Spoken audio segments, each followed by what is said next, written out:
안녕하세요. 사람을 더 건강하게 인강한의원 최서우 원장입니다. 오늘은 다소 어려울 수 있는 내용으로 찾아왔습니다. 주변에서 두통으로 고생하시는 분들이 대부분 여성들이라는 사실 혹시 알고 계셨는지요? 실제로 한의원에 두통으로 내원을 하시는 분들 중 여성의 비율이 훨씬 높습니다. 반대로 남성에게 두통이 있다면 그만큼 더 심각한 병으로 볼 수 있습니다. 오늘은 두통이 여성에게 더 많이 생기는데 왜 그런지에 대한 답을 주역을 통해서 풀어나가면서 설명드릴까 합니다.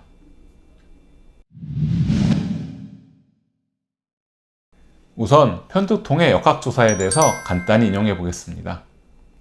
대한두통학회에서 펴낸 두통학 중 두통의 역학편을 보겠습니다. 두통으로 병의원을 방문하는 환자의 가장 흔한 원인은 편두통이다.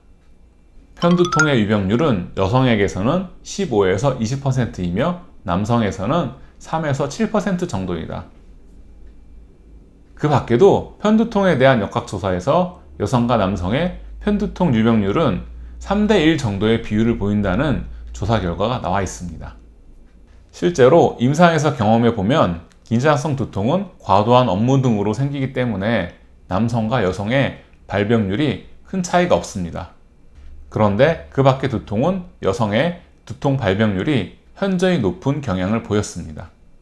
한의학에서는 남성은 외부 활동이 많고 모공이 열려 있으며 땀을 통해서 막힌 것이 풀어지므로 두통이 없고, 여성은 모공이 닫혀 있고 땀이 나지 않으므로 피부 호흡이 잘 되지 않고 속으로 잘 막히고 상기가 되어 두통이 오기 쉽다고 하였습니다.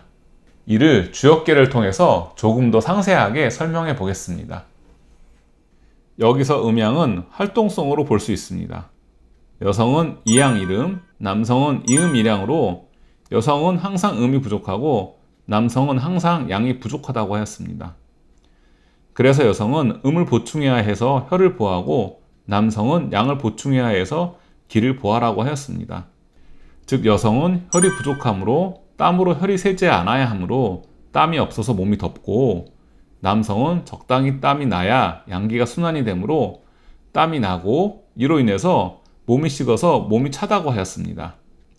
다시 말씀드리면 여성은 혈은 항상 부족하므로 모공을 닫아 혈이 땀으로 새지 않게 하므로 땀이 적게 나고, 이로 인해서 몸이 더워지면서 열이 발생해서 위로 올라가서 두통이 생기기 쉬운 상태가 되는 것입니다.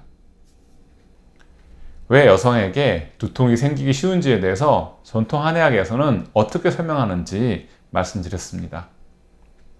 어떻게 보면 이해하기 어렵고 어떻게 보면 굉장히 직관적으로 와닿기도 합니다.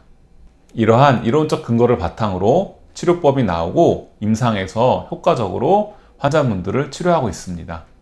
만성적인 두통으로 고생하고 계신다면 한방치료를 통해서 머리가 맑고 편해질 수 있습니다. 이상으로 이번 영상을 마치겠습니다.